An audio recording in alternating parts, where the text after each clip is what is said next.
우리가 읽은 본문의 말씀은 하나님이 이스라엘 백성들을 공격하는 블레셋을 물리친 내용을 말씀하고 있습니다.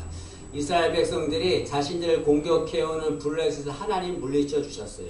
그것에 감사해서 그곳에 기념비를 세우고 그것을 에벤에셀이다 라고 했습니다. 에벤에셀은 에벤은 돌이라는 말이고 에셀, 에제르 이거는 돕다라는 겁니다. 그래서 에벤에셀 그다음에 도움의 돌 그런 말이거든요. 의역을 하면 하나님이 여기까지 도우셨다 그런 말입니다. 우리는 2018년을 무사히 지냈습니다. 그러나 우리가 지금 여기까지 올 수 있었던 것은 우리의 능력, 우리의 노력이라고는 할 수 없습니다. 이것은 전적인 에벤에셀의 하나님이 함께 하셨기 때문인 줄로 믿습니다.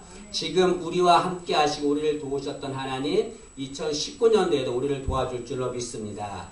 그런데 제가 이 시간에 말씀하고 싶은 것은 우리가 에벤에셀의 하나님이 우리와 함께 해야 되는데 에벤에셀의 하나님이 우리와 함께 하려면 우리가 해야 될 것이 있다는 거죠. 그 세 가지를 말씀드리고자 합니다. 이 세 가지를 명심하셔서 이대로 행하시면 2019년도뿐 아니라 일생 동안에 에벤에셀의 하나님이 함께할 줄로 믿습니다.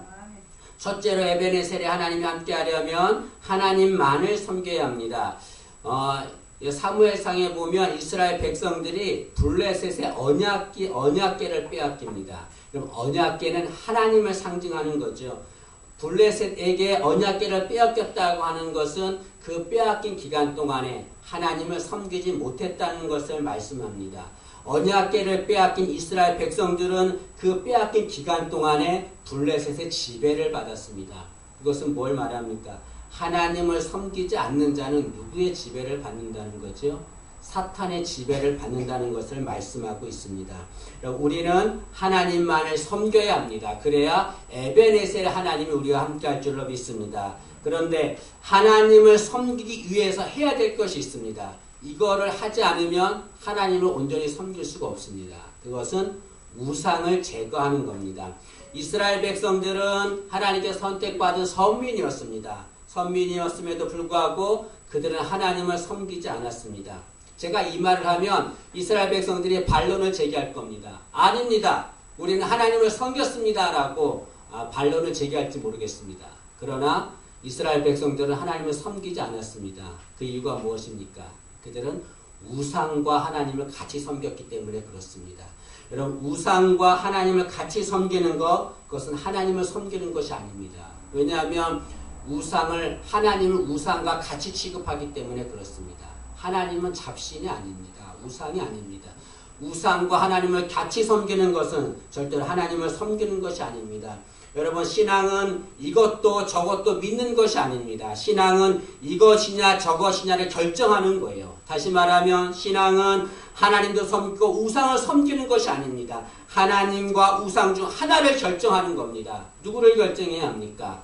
하나님을 결정하는 것, 하나님을 결정해서 그분을 섬기는 것, 그것이 신앙이다라고 말할 수 있습니다. 절대로 하나님과 우상을 겸하여 섬길 수 없습니다. 주님께서도 분명히 말씀했습니다. 신앙인은 두 주인을 겸하여 섬기지 말라라고 했습니다. 마태복음 6장 24절에 한 사람이 두 주인을 섬기지 못할 것이니 혹 이를 미워하고 저를 사랑하거나 혹 이를 중히 여기고 저를 경히 여김이라. 너희가 하나님과 재물을 겸하여 섬기지 못하느니라. 너희가 하나님과 재물을 겸하여 섬기지 못하느니라. 너희가 하나님과 우상을 겸하여 섬기지 못하느니라. 그렇게 하면 안 된다라고 말씀하고 있습니다.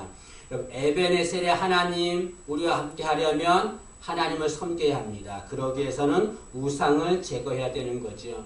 우상이란 무엇입니까? 우상을 섬기지 말라고 했더니 어떤 성도가 나는 우상을 섬기지 않습니다 라고 말합니다.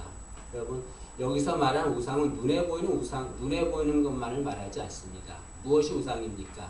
하나님처럼 섬기는 것이 우상입니다. 여러분, 나 자신을 하나님처럼 섬기면 그런 우상인 거죠. 하나님처럼 사랑하면 우상인 겁니다. 우리 가정을 하나님처럼 사랑하며 우리 자식을 하나님처럼 사랑하면 우상인 거예요. 내가 가지고 있는 물질을 하나님처럼 사랑하면 우상인 겁니다. 그것과 하나님을 겸하여 섬길 수는 없는 거죠, 여러분. 그것은 온전히 하나님을 섬기는 것이 아닙니다. 여기는 사무엘상 7장에 보면 사무엘 선지자가 나오는데 사무엘은 선지자이면서 사사입니다. 근데 성경에 사무엘 말고 하나님께 큰 은혜를 받은 사사가 있습니다. 그는 삼손입니다. 삼손은 하나님께 큰 능력을 받았어요. 그래서 힘이 세고 용감했습니다. 얼마큼 힘이 셌냐면 이 나귀턱뼈 하나로 블레셋 사람 1000명을 물리쳤습니다. 큰 능력이죠. 그런데 그렇게 하나님께 큰 은혜와 능력을 받은 삼손, 그는 죽을 때 어떻게 죽었습니까? 비참한 죽음을 맞이했습니다. 근데 사무엘은 이스라엘의 왕을 2명이나 기름 부은 세운 자가 되었습니다. 왜 똑같은 사사인데 삼손은 그렇게 큰 능력을 받았음에도 불구하고 비참한 죽음을 맞이했고, 사무엘은 이스라엘 왕을 2명이나 세우고 이스라엘의 위대한 지도자가 되었습니까? 그것은 이들은 다른 삶을 살았기 때문에 그렇습니다. 사무엘은 일생 동안 온전히 하나님만을 섬기며 살았습니다. 그러나 삼손은 하나님만을 섬기지 않았습니다. 누구를 사랑했습니까? 드릴라를 사랑한 거죠.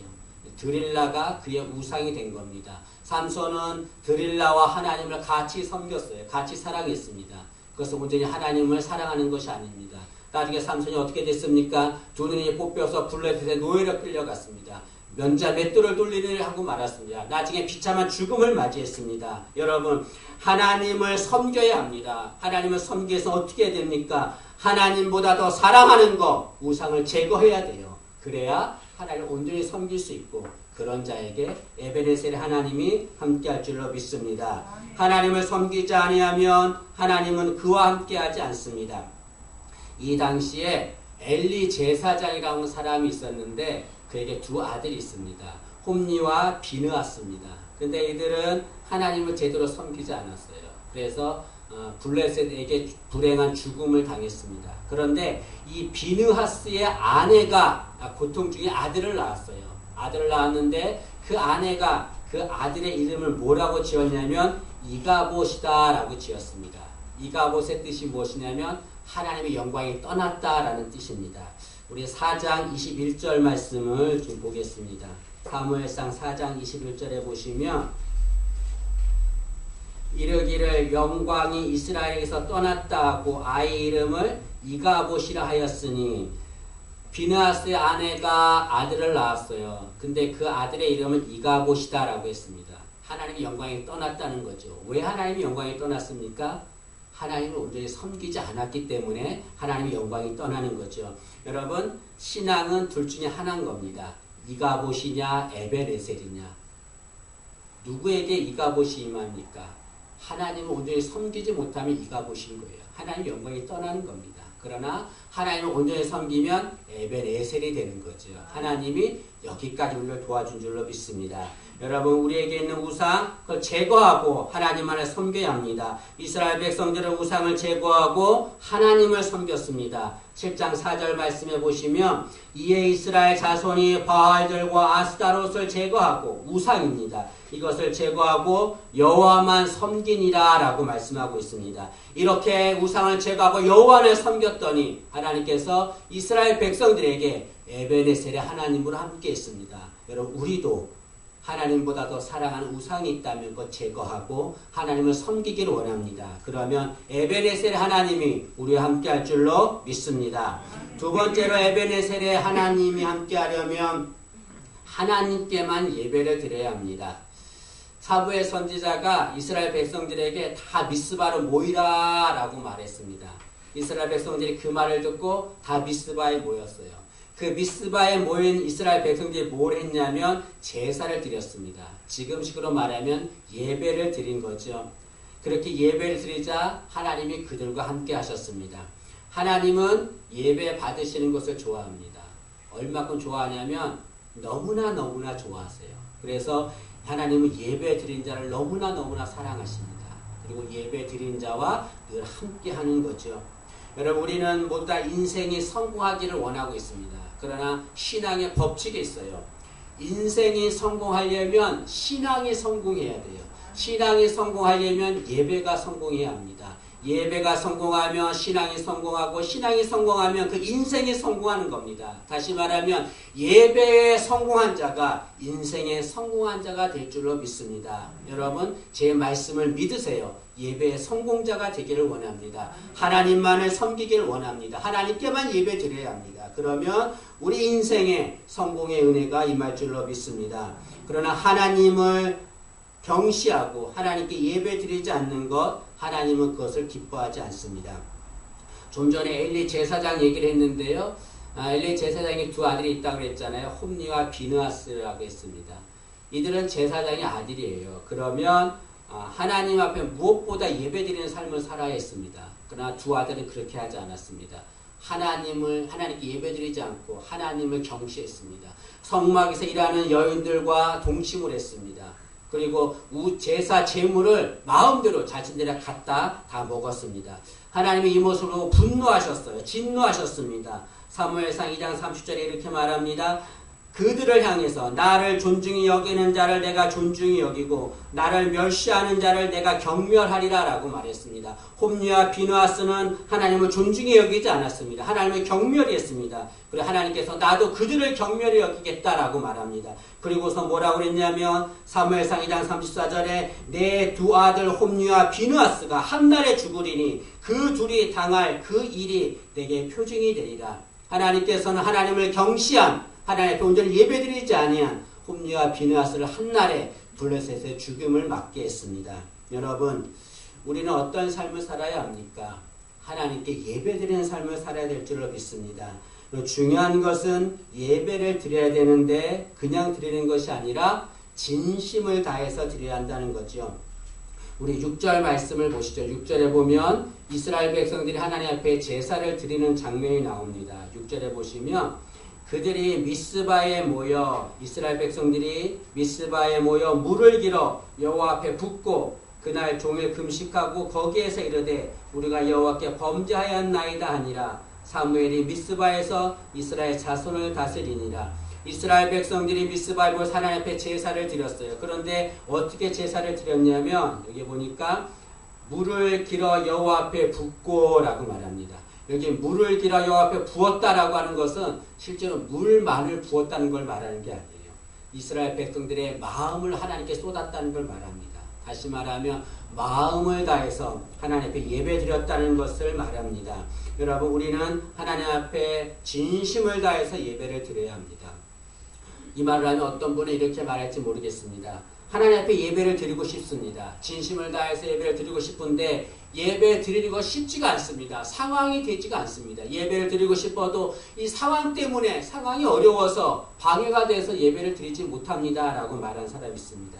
여러분, 그런 사람은 온전한 예배를 드릴 수가 없습니다. 사탄은 항상 우리가 하나님 앞에 예배드리는 걸 방해하기 때문에 그렇습니다.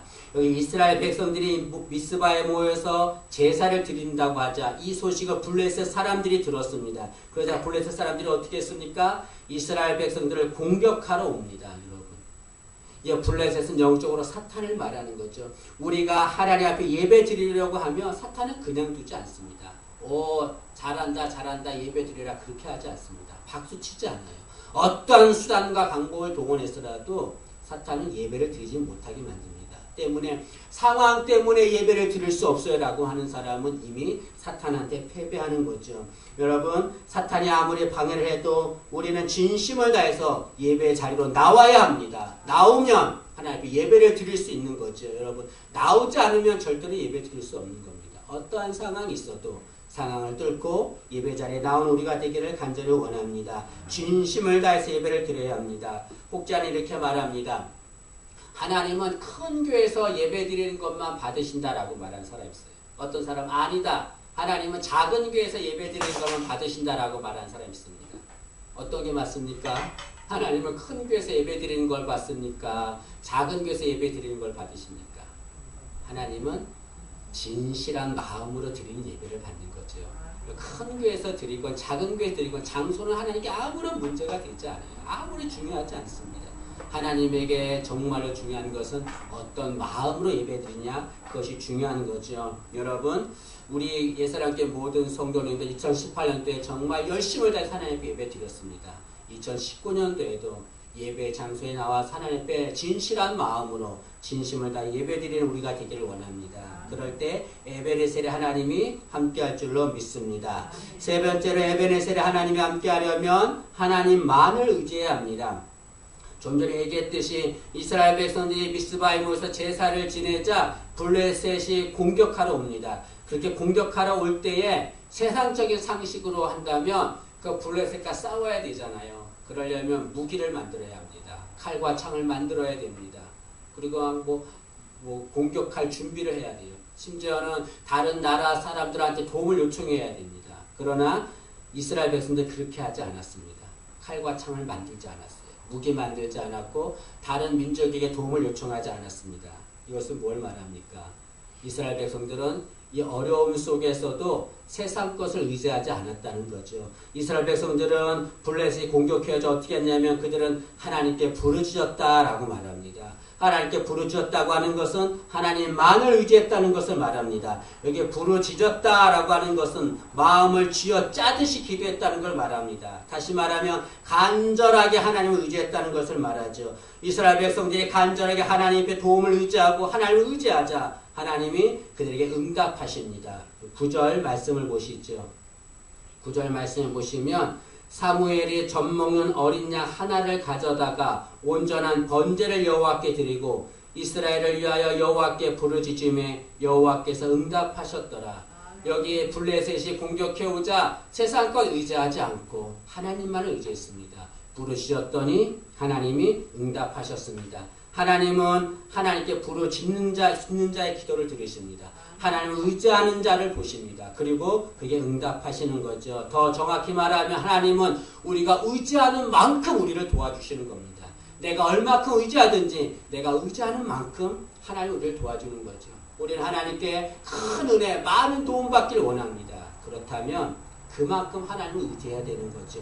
예레미야 33장 3절에 이렇게 말합니다. 너는 내게 부르짖으라 내가 내게 응답하겠고 내가 알지 못하는 크고 은밀한 일을 내게 보이리라 라고 말합니다. 여기 너는 내게 부르짖으라 이 말이 무엇입니까? 너는 나를 의지하라 그런 말입니다. 그러면 내가 내게 응답하겠고 내가 너를 도와주겠고 네가 알지 못하는 크고 은밀한 일을 놀라운 일을 내가 너에게 보이겠다라고 말하고 있습니다. 여러분 내가 지금 어려운 상황이 있다고 한다면 세상 의지하지 마세요. 누구를 의지해야 합니까? 하나님만을 의지하세요. 하나님이 살아계십니다. 우리의 모든 걸 다 보고 계세요. 천지를 창조하시고 우리의 모든 걸 주관하시는 분이 하나님이십니다. 그분 앞에 힘들고 어려울 때 무릎 꿇고 사무엘처럼 부르짖어 기도하면 하나님 응답해 줄 줄로 믿습니다. 하나님이 어떻게 응답하셨습니까? 10절에 보니까 큰 우레를 발해 블레셋을 어지럽게 하셨다라고 말합니다. 여기 큰 우레를 발해 블레셋을 어지럽게 했다는 것은 하나님이 큰 천둥 소리를 일으켜서 블레셋을 혼비백산하게 만들었다 그런 말입니다. 여러분 우리 인생에 어려움이 있을 때 하나님을 의지하기를 원합니다. 그러면 하나님께서 큰 우레를 발할 것입니다. 그리고 그 문제가 혼비백산하게 만들 것입니다. 우리 가정에 어려움이 있습니까? 하나님 의지하세요. 하나님께서 우리를 발해서 그 모든 문제가 혼비백산하게 할 것입니다. 떠나가게 할 줄로 믿습니다. 내가 가지고 있는 모든 문제 내 힘으로 할 수 없어요. 우린 연약하고 나약합니다. 그러나 하나님을 할 수 있지 않습니까? 그것이 믿음이고 신앙인 거죠. 여러분 어떠한 상황이 있어도 절대로 세상 의지하지 말고 하나님께 의지하기를 원합니다. 하나님을 의지하려면 하나님만을 바라봐야 합니다. 이스라엘 백성들이 블레셋이 공격하자 그들이 처음에는 두려워했다라고 말합니다. 여러분 7절 말씀을 보시죠. 7절에 보시면 이스라엘 자손이 미스바에 모였다함을 블레셋 사람들이 듣고 그들의 방백들이 이스라엘을 치러 올라온지라 이스라엘 자손들이 듣고 블레셋 사람들을 두려워하여 라고 말합니다. 이스라엘 백성들이 처음에 두려웠다고 그랬어요. 누구를 두려웠다고 그랬습니까? 블레셋을 두려웠다는 겁니다. 이것은 뭘 말하는 거예요? 블레셋을 바라봤다는 거죠. 블레셋을. 상황을 바라봤다는 거죠. 여러분, 상황을 바라보면 항상 두려움밖에 없습니다. 하나님을 의지하려면 누구를 바라봐야 합니까? 하나님을 바라봐야 되는 거죠, 여러분. 아무리 상황이 크고 아무리 상황이 나를 짓누르는 아픔이 있다 할지라도 그 상황보다 크신 분이 누굽니까? 하나님이세요. 그 상황보다 위대하신 분이 누굽니까? 하나님이십니다. 그 상황을 다스리시는 분이 누굽니까? 하나님이십니다. 절대로 상황 바라보지 말고 하나님만 바라보기를 원합니다. 그러면 하나님 우리를 도와줄 줄로 믿습니다. 이 말씀 기억하세요. 상황을 바라보면 두려움이지만 하나님을 바라보면 응답이다. 이것이 우리의 신앙 되기를 원합니다. 하나님만을 바라보면서 의지하여 에베네셀의 은혜를 체험하기를 간절히 원합니다. 여러분 세 가지를 말씀드렸습니다. 에베네셀의 하나님과 함께 하려면 하나님을 섬겨야 합니다. 하나님께만 예배드려야 하고 하나님만 의지해야 합니다. 그러면 하나님이 도와주실 것입니다. 이스라엘 백성들이 에베네셀이라고 하면서 하나님께서 여기까지 우리를 도우셨다라고 고백했습니다. 여기까지 우리를 도우셨다라는 것은 뭘 말합니까? 여기까지만 도와준다는 말입니까? 아니지요. 앞으로도 계속해서 도와주신다는 것을 말씀하고 있습니다. 13절 말씀을 보시죠. 13절에 보시면 이에 블레셋 사람들이 굴복하여 다시는 이스라엘 지역 안에 들어오지 못하였으며 여호와의 손이 사무엘이 사는 날 동안에 블레셋 사람들을 막으시며 여호와의 손이 언제까지 막으셨다고 그랬습니까? 사무엘이 사는 날 동안에 지금만 도와주는 것이 아니라 앞으로도 계속해서 도와준다는 것을 말씀하고 있습니다. 여러분 하나님은 살아계세요. 하나님은 우리를 도와주기를 원하십니다. 그러나 우리가 하나님만을 섬기고 예배드리고 의지하면 도와줄 줄로 믿습니다. 6.25 전쟁 중에 병사들은 죽음의 공포에 떨고 있었습니다. 언제 전쟁이 끝나는가? 언제 나는 살아날 수 있을까? 두려움이 있었습니다. 그 모습을 보고 한 종군 기자가 흑인 병사에게 묻습니다. 지금 당신에게 가장 절실한 것이 무엇입니까? 그러자 흑인 병사가 이렇게 말합니다. 내게 가장 절실한 것은 내일입니다. 라고 말했습니다. 이것은 뭘 말합니까? 내일을 알 수 없는 겁니다. 지금 전쟁통에서 내일 죽을지 살지 알 수 없는 겁니다. 이 병사의 가장 절실한 것은 내일입니다. 내일이 보장되지 않았습니다. 그러나 하나님을 섬기고 하나님께 예배드리고 하나님만을 의지하면 하나님 우리의 내일을 보장해 줄 줄을 믿습니다. 에베네셀의 하나님이 지금만 도와주는 것이 아니라 앞으로도 우리의 삶을 지켜줄 줄로 믿습니다. 여러분 여기 에베네셀이 나오는데 이 에베네셀은 이전에도 있었어요. 이 전에 에베네셀은 어땠냐면 이스라엘 백성들이 블레셋과 싸움을 해서 패한 장소입니다. 그 패에서 이스라엘 백성이 4,000명가량이 죽임을 당했습니다. 여러분 4장 말씀을 보시죠. 4장 1절과 2절을 보시면 4장 1절과 2절을 보시면 이스라엘은 나가서 블레셋 사람들과 싸우려고 에베네셀 곁에 진치고 블레셋 사람들은 아벡에 진쳤더니 블레셋 사람들이 이스라엘에 대하여 전열을 벌이니라. 그 둘이 싸우다가 이스라엘의 블레셋 사람들 앞에 패하여 그들에게 전쟁에서 죽임을 당한 군사가 4,000명가량이니라. 이 전에도 에베네셀은 있었어요. 그러나 그때는 블레셋과 싸운 패에서 4,000명가량이 죽었다고 했습니다. 왜 그렇습니까? 그때는 하나님만을 섬기지 않았기 때문에 그래요. 그때는 하나님께 예배드리지 않았기 때문이고 그때는 하나님을 의지하지 않았기 때문에 그렇습니다. 그러나 지금 똑같은 장소지만 하나님을 섬기고 예배드리고 의지했더니 에베네셀이 하나님이 함께 하셔서 그 블레셋을 다 물리쳐 주었습니다. 이런 위대한 역사가 우리에게도 임할 줄로 믿습니다. 여러분 하나님은 정말 살아계십니다.